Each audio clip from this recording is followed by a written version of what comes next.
Hey everybody, Notorious here. Welcome back to my channel. In this episode, I will teach you everything you need to know about rope wrenches. From the wrench itself, to the tether, to the pulley, and to the hitch cord. You will learn everything you need to know and more. And I will also do a quick climbing demo at the end. So let's get right to it.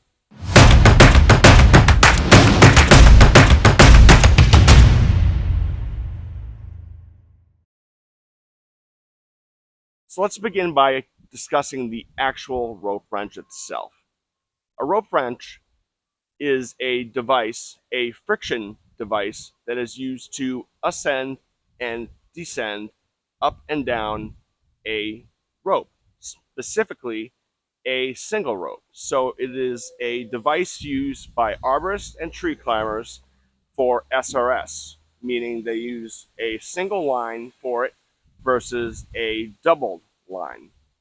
Now, this device is sometimes referred to as a contained double rope system, and that's because it performs just as smoothly as a double rope system would, except it's on a single line.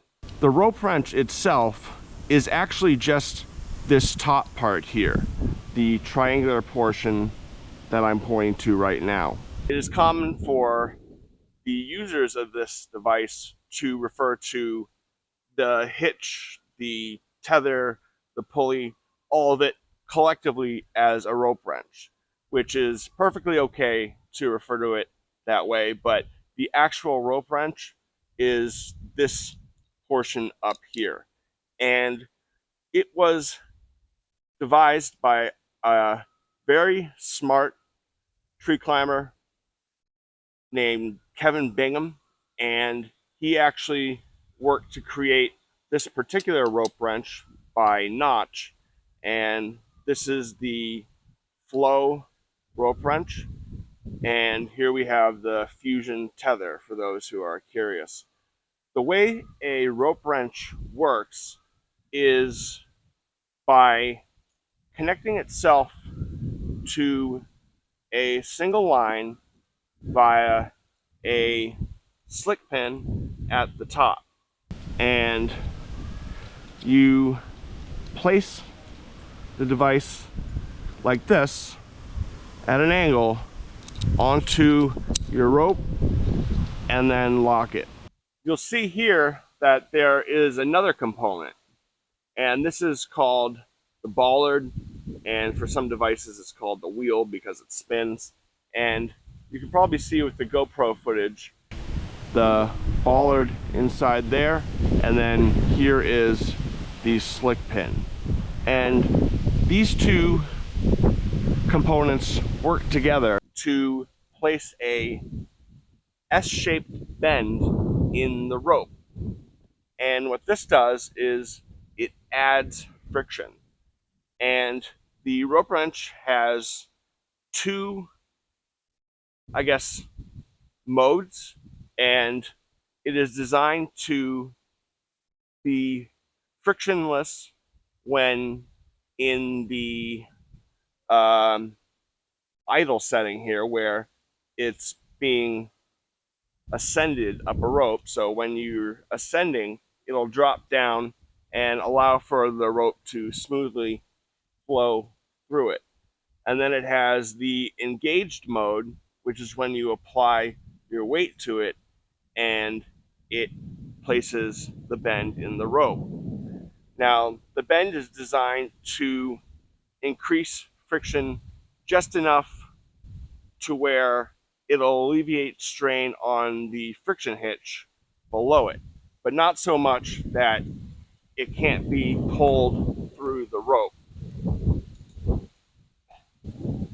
So that is a critical component. If you are attaching your rope wrench and you find that you can't pull the rope through it when it's engaged, then it probably needs to be adjusted to a more open setting. Speaking of settings, the earlier rope wrenches had no settings. It was just a bollard and a slick pin. No adjustability. Now, starting with the notch product here, the Flow, they were the first to introduce adjustability. And if you look on the GoPro here, you can see that this bollard is adjustable. You can unscrew it from both ends, and you can see these small numbers here, and set it however is most desirable for your rope size.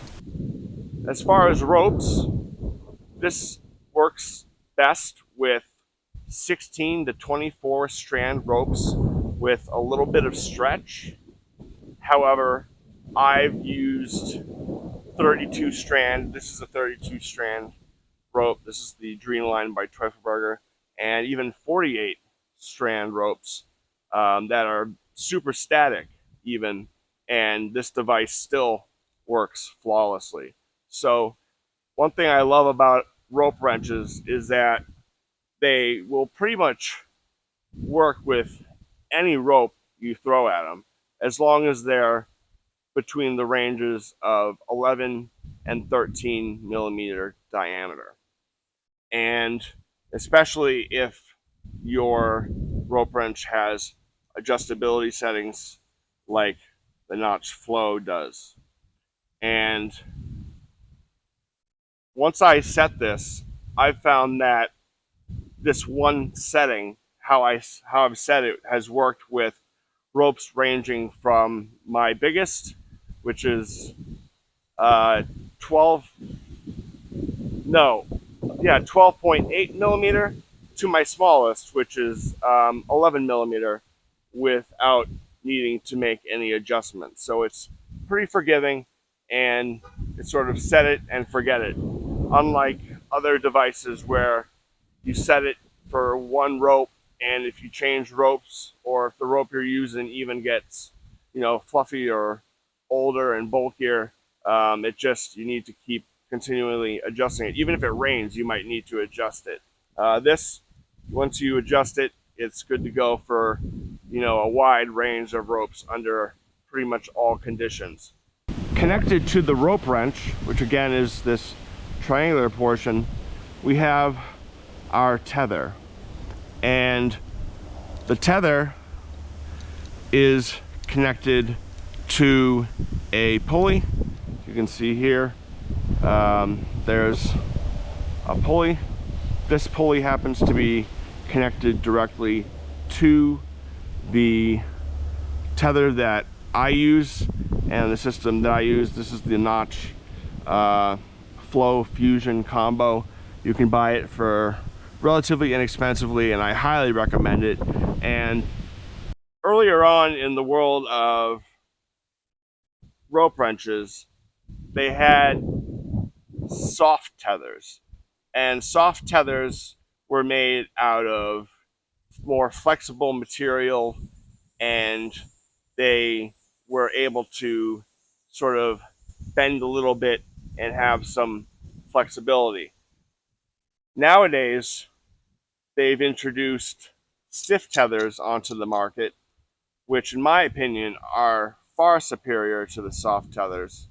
I had a soft tether for a while, and compared to the soft tether, this stiff tether, which is made out of a solid piece of aluminum, is just superior. It helps keep everything better in alignment, and it makes for more efficient climbing, and it also allows for this tether to be used as a handle while you're working in the tree or just climbing around for any reason you feel like you need to. And so for some rope wrenches, you have to buy the pulley separately, and the pulley is typically having at least two or more attachment points, and that's because it needs to be connected to the tether, which also connects to the friction hitch, and it also needs to be connected to either a neck tether or chest ascender, so that it can be raised up during an ascent. A very popular pulley used with such rope wrenches where you need to buy the pulley separately is the Hitch climber pulley by DMM, which has 3 different attachment points. But I love the notch flow fusion combo because everything you need comes in one sleek package, and it's also got a nice longer tether so that you have more room for creating different friction hitches of different, compactness, and also so you don't run out of space when you need to decompress or engage the hitch or the wrench. So, moving on, let's talk about the other very important component to a rope wrench, and that is the friction hitch. A friction hitch is a type of knot that is tied, in this case, using what's known as an eye-to-eye prusik. And an eye-to-eye is a length of cordage, typically for a rope wrench. It's between 28 and 32 inches in length. You'll have to find out for yourself, and also depending on what friction hitch you like to use, which length is best for you. But they all have either 2 sewn eyes at the end or 2 spliced eyes at the end, and I'll show you what these are used for right now. So when you use a rope wrench, what you need to do is tie a friction hitch, and it can be any friction hitch of your choosing, whether it be a more mainstream one like the distal or the Schwabisch or the VT or the Michoacan or the Catalyst hitch, which is a great one. I highly recommend the Catalyst. It's probably my favorite out of all the mainstream hitches. But if you're feeling experimental and want to stand out from the crowd, check out my YouTube channel where I have 85 or more different unique and original friction hitches that I personally created and tested. And so for this demonstration, I will be using one of my own hitches, and I picked this one because it's easily my favorite right now, and it's called the Blizzard hitch. If you look on my channel, there are quite a few new videos about this friction hitch. And so you need to tie the friction hitch, and when you buy the eye-to-eye, it has to be made out of, well, there are 2 factors. At first, it has to be made out of a heat-resistant piece of cordage, sometimes known as hitch cord, friction cord, or tech cord. And this cordage is special. It's not like rope where it's made with mostly polyester or nylon. These are made using what are known as aramid fibers, and sometimes a mixture of polyester and aramid fibers. Aramid fibers include Technora, Twaron, Kevlar, and so on and so forth. And these can basically take any amount of friction that you will input with your device without causing it to melt. So if you were to use regular polyester cordage and create an eye-to-eye with it, if you were to descend quickly and even just do a few slow descents, that cordage is going to melt. So you need something that is heat resistant. And also you need to pick a hitch cord that is at least, I recommend, roughly a minimum of 2 millimeters in diameter, smaller or thinner than the host rope. So here I have an 11.8 millimeter rope, and here I have a 9 millimeter Sterling RIT hitch cord. So that is a 2.8 millimeter difference between the two, and by creating a difference between your hitch cord and your rope and making the hitch cord thinner, it will allow it to grab more efficiently and more readily. So I'm going to tie my blizzard hitch.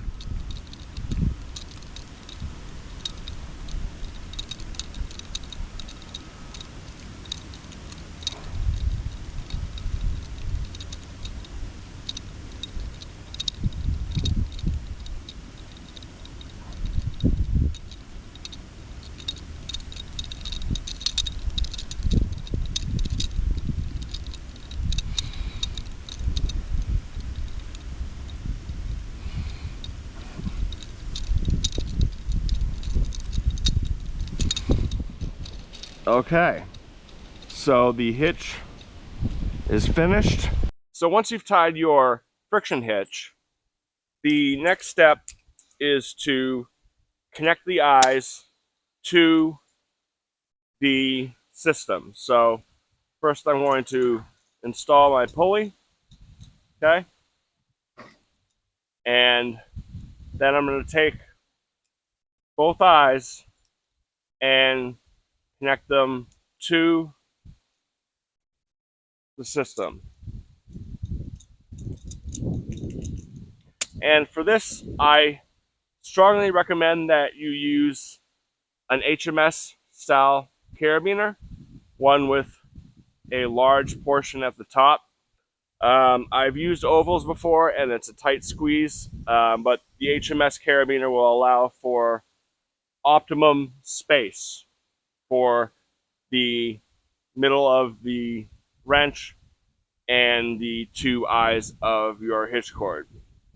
So now that we've got everything set up, how about I teach you one of the ways that you can climb with this device and the best method for doing so. All right, so you've fully configured your rope wrench. You've mastered at least one friction hitch and learned how to tie it, dress it, and set it correctly on a consistent and regular basis.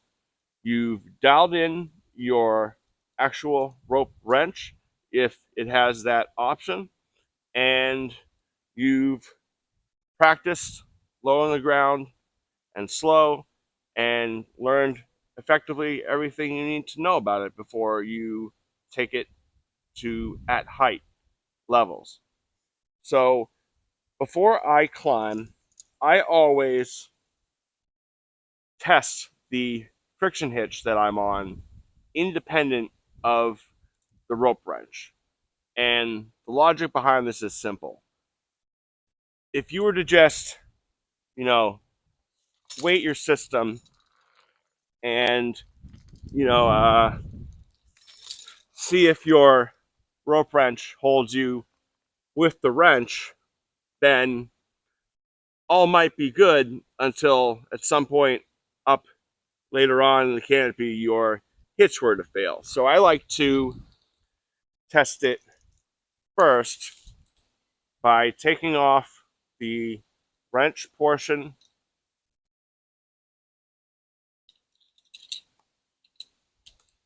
and just testing the hitch itself. So if your friction hitch doesn't grab first time when you do this, then it needs to be retied because something is wrong and potentially dangerous. So now that you've tested your hitch without the wrench, you can reinstall the wrench.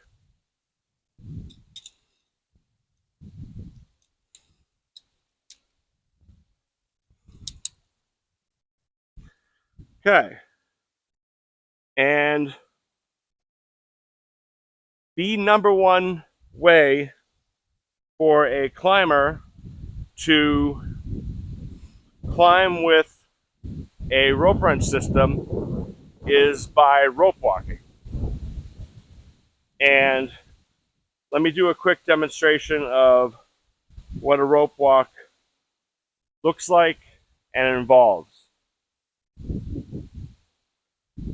So, first, I'm going to sit into my system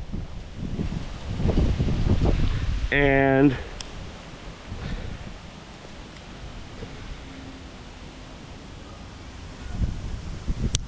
connect my knee ascender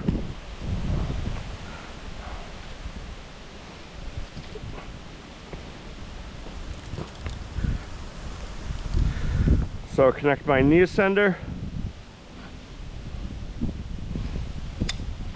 then connect my foot ascender. My weights are in the way.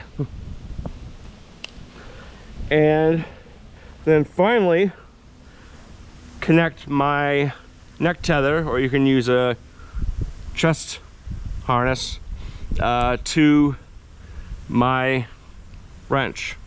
I'm actually going to connect it to the one up here. So then I'm just going to get up,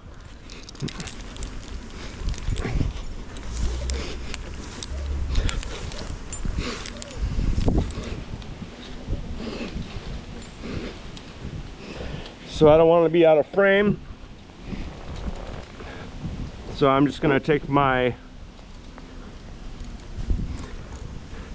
neck tether off, take my knee ascender off, take my foot ascender off. I'm spinning. So basically, I don't know if you can see this now because my back is turned. I'll just use GoPro footage. So you can see that the rope wrench is engaged and my hitch is holding, and now all I have to do to lower myself to the ground is just carefully depress the top of this friction hitch, and the harder you press, the faster you're going to descend. So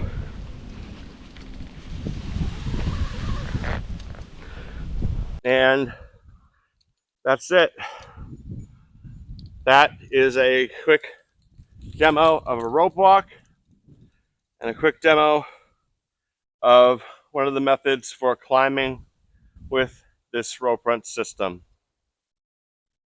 I hope you've learned something. Thanks so much for watching.